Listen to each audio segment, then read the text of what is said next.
So as I was editing this video and getting it together, I noticed that our sound quality was pretty iffy on this. We had a very windy day for this garden tour. We still wanted to get this up, so bear with us. Hi guys, welcome back to Hamilton Homestead. I'm Mackenzie. And I'm her mom, Paula. So I live here with my parents on our 5-acre homestead. And we all just homestead together. So we are here in southeast Idaho, so it's considered zone 5. It's a pretty challenging climate. This will be our 4th growing season, and this year we are going bigger than we ever have. 2 big gardens, a greenhouse to get them started, and this year I am also going to do just a small pot of fresh cut flowers. So come join us on a tour of our garden.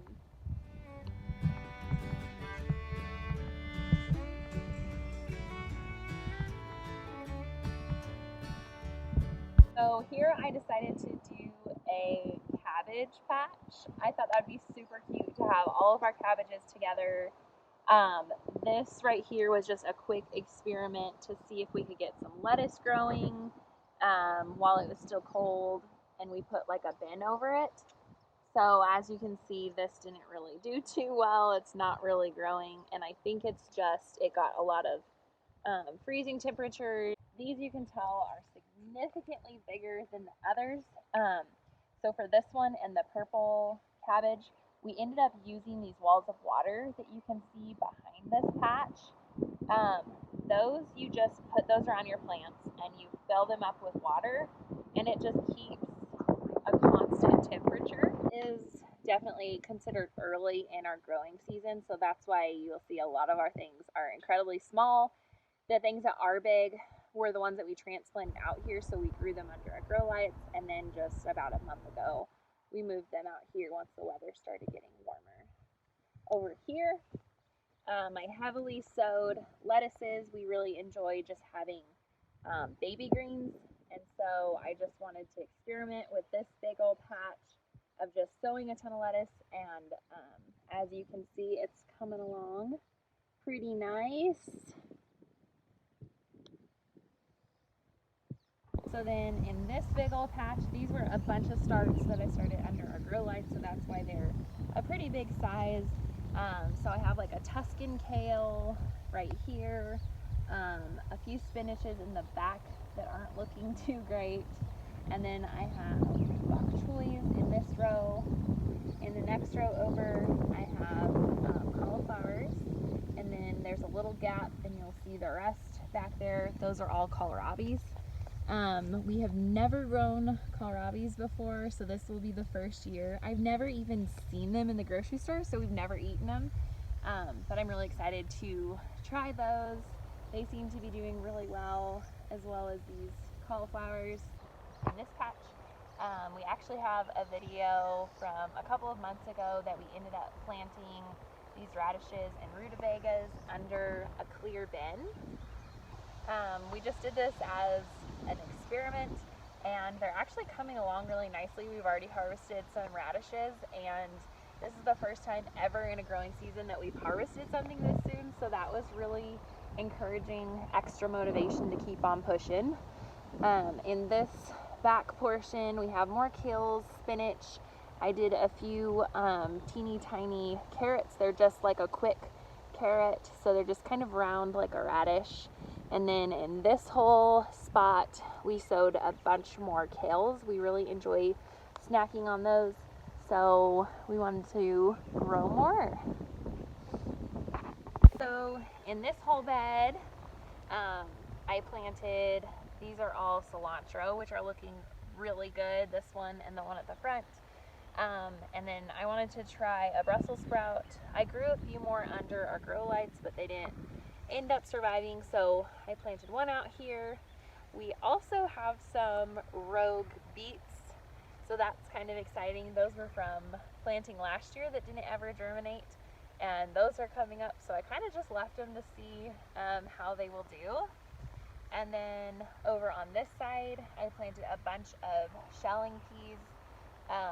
They didn't really come up. It ended up being really cold weather when I planted them, and so I think they just didn't all germinate, and I'm okay with that. This was strictly an experimental little bed, so I'm not upset about that.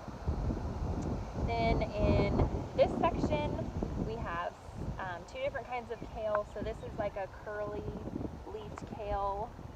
This is ragged jack kale, which I think is absolutely beautiful. You can see at the base of it, it's purple, which I love the contrast of this like green and purple. And then in this next row over are all bok choys. So I also have purple bok choy, which I think is exceptionally beautiful. You can see that a few of these are starting to go to seed right here. This I'm kind of just letting. I figured it got a little bit hot, and so I think it just kind of started bolting like that. So I'm just going to let that grow, and I'm going to go ahead and harvest the seeds from that, and then we'll have bok choy seeds for either later in the season or next year. In this last row in this section, we have a bunch of kohlrabis growing.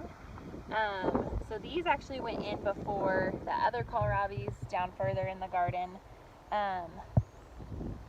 So as you can see, these are starting to bulb up a little bit, which I was so excited to see. Those started coming in. So with kohlrabis, you end up actually just eating this part. So I was pretty stoked to see how well these are doing. They have lived through a lot. This was under a little temporary hoop house that we built. You can see that behind me. We ended up removing it because we didn't need it anymore. So that was actually over this bed, and these ended up getting a lot of frost damage. We planted them, I want to say, in March, so almost 2 months ago, and they're not bigger because of the cold temperatures, but I think that they're looking exceptional. I'm pretty excited.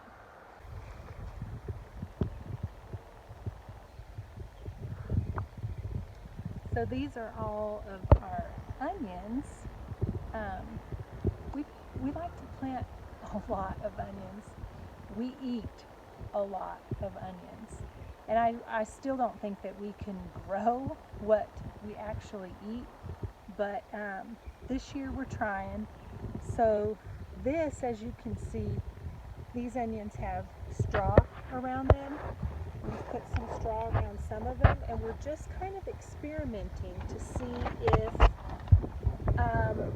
they retain water a little bit better and stay not quite as dry. We're in such a dry climate. We're playing around with different things this year to just kind of see if we can keep and hold that moisture in our ground and in our soil. So these little beauties are broccoli, and we planted those about a month ago or so, and they're coming along pretty well. We're pretty excited that they've withstood some of these cold snaps that we've had that we weren't really counting on, but they fared pretty well.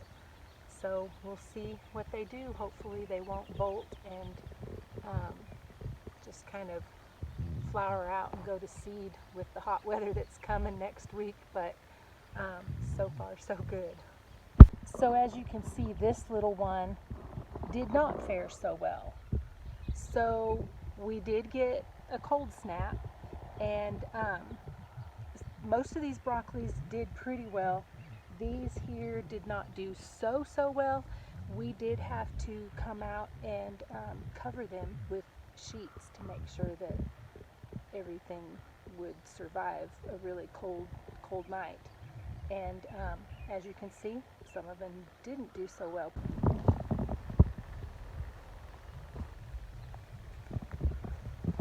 So these two rows are our peas.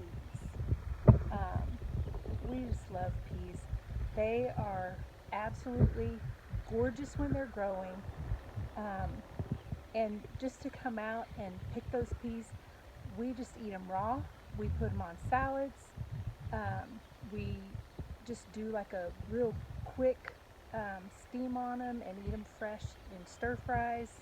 with other vegetables, and so this year Jeff did all this drip for us so that we could have long rows. Mackenzie and I are just absolutely in love with long rows. So these plants, the first one was oregano, the next one is thyme, and the last one is cilantro. We love herbs, we use a ton of them, so we wanted to make sure to incorporate those in the garden. So this is our little Lone Ranger. This is our rogue onion from last year. It made it through the winter and it started coming up, and Mackenzie and I were like, oh my word. But she did just tell me that it's mushy, you see here. So we're not going to be able to harvest it, but I think we're going to let it go to seed, and then we'll have some onion seeds from our crop from last year.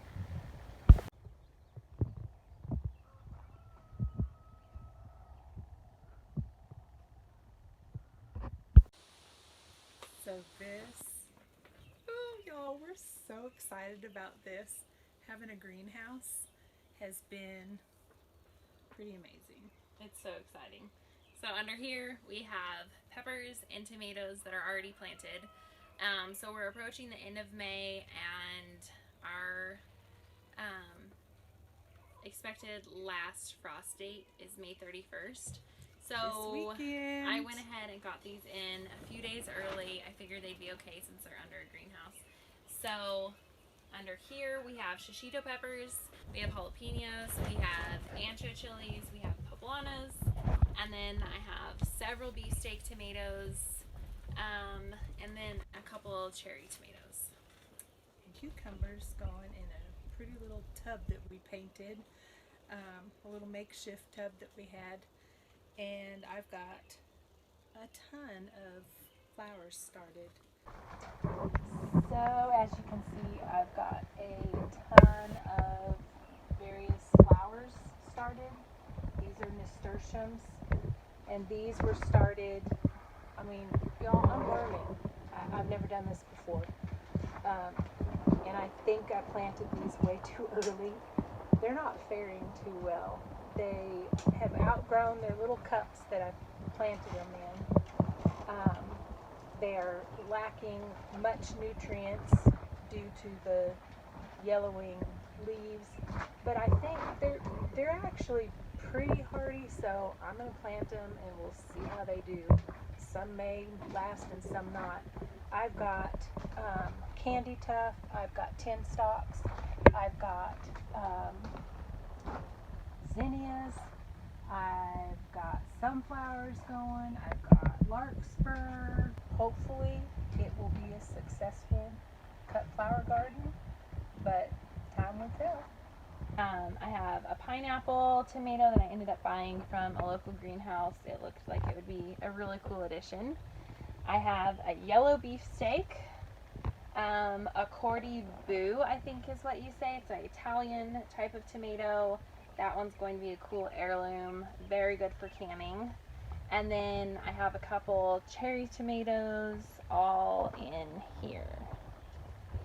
So we're really excited to have this greenhouse this year. We basically have a 90-day growing season, so Real quick. it's incredibly challenging. It goes so stinking quick. So we're hoping that this is going to extend the end of our season, and maybe just grow things quicker. One thing that I am really experimenting with this year is growing short season varieties. So I chose a lot of seeds that were like 65 days to maturity, 70 days to maturity, and really tried to hone in on that so that hopefully we can get good harvest from all of our crops. So right outside the greenhouse, we've got all this little arugula. I don't know if you've ever had arugula, but my mother-in-law introduced me to arugula when I joined the family, the Hamilton family. And it's kind of peppery. It's really, really good added to salads. So we'll be eating off of this soon.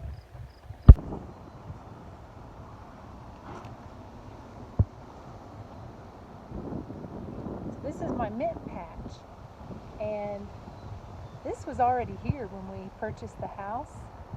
Mint spreads if you don't keep it contained. So as you can see, it's contained with all the rocks, and it brings back a ton of memories. The smell is amazing, and we use mint. You can freeze it, you can add it to teas, you can make tea with the dried leaves. I even take the sprigs and dry them in the fall and add them to my hens' laying boxes. They love fresh herbs, and it just keeps the laying boxes nice and fresh. Yesterday,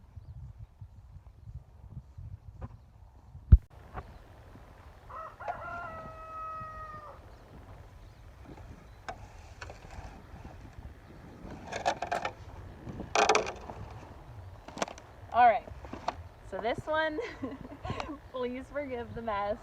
We are in the process of putting down cardboard, and then we're gonna put a bunch of bark over the top of it so it can just break down over time. It'll keep our weeds down. So right now it looks really horrible, but once we get the chips down, it looks absolutely beautiful and super clean. Full patch is our garlic. I planted this last fall, so this whole bed is the hardneck variety. I ended up getting the garlic from Baker Creek, and they say that hardneck works the best for northern climates. So as you can see, it is super tall. This was the first thing to come up in the spring, and I just find it so rewarding to see something growing and that's like this big this time of year. And this bed over here is my little experimental patch. So I ended up buying store-bought garlic, and it was organic, and I ended up planting that at the same time that I planted the hardneck variety. And it's kind of interesting to see the growth difference. Like, the hardneck is definitely a lot taller, it's a lot greener. The store-bought definitely seems like it's struggling a little bit, but it's kind of just cool to see it grow, see the difference, and know why you choose soft neck versus hard neck.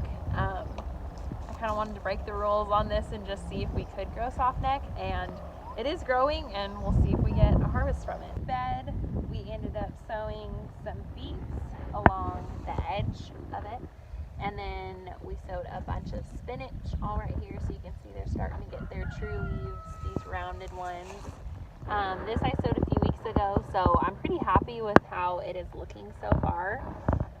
This grow bag we ended up adding to this garden last year, and I'm pretty happy with it. It seems like it holds moisture pretty well, and it's a nice deep grow space, so that's why I sowed the beets in here, because they will need to bulb up, and they're a root crop, so they should do better in here.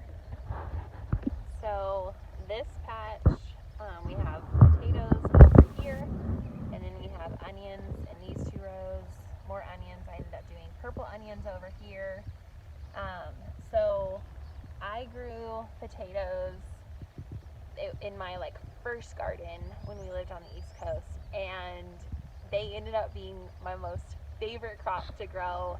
It literally feels like an Easter egg hunt when you're harvesting potatoes. You don't see it growing, so you have no idea what's going on under the surface.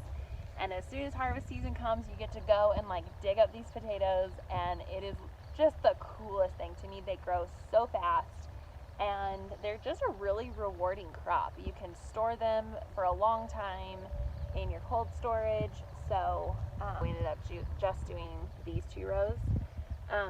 Idaho is known for its potatoes, so I'm very much expecting these to do incredibly well. So this garden was not here last year. It used to be one of my old horse pens, and so there was a ton of really thick manure down, and I just saw it and I'm like, that could end up being a really amazing soil for a garden. So Dad was gracious enough to fence this in for us, and Mom's gonna end up having her flower patch behind us there, and We're thinking this is going to be a really successful plot. We just kind of, it grew. We have a really nice sized garden, but the soil hasn't been really good. Mackenzie has been working and working on trying to amend it. And so when she saw this plot, she was like, Mom, we could do an amazing garden over here. And we're trying to grow as much food as we can to just make sure that we're providing as much as we can for ourselves. So Mackenzie was pretty stoked about this one. So this one and the other garden, we choose a no-till method. Do your research on it, look it up, check it out. But It's kind of cool. we ended up, as soon as we converted this and moved the horse out of this, we put down a ton of paper over all of that good compost layer, and then we ended up putting bark down, and that broke down last year, and it made for really amazing soil. I ended up growing tomatoes, It's and amazing. we were harvesting tomatoes into October last year. So it's super good soil. I'm really excited about the potential of it, and then once we get all the bark laid down, it's actually going to end up being a really beautiful garden. Right now it doesn't look exceptional, but we are kind of like in the process of getting everything in order for the spring, so it's just kind of in like a transition period. It's in our minds and our hearts right now. We're really excited to see the potential. We are hopeful that it's going to be a really beautiful space. From our homestead to yours, God bless.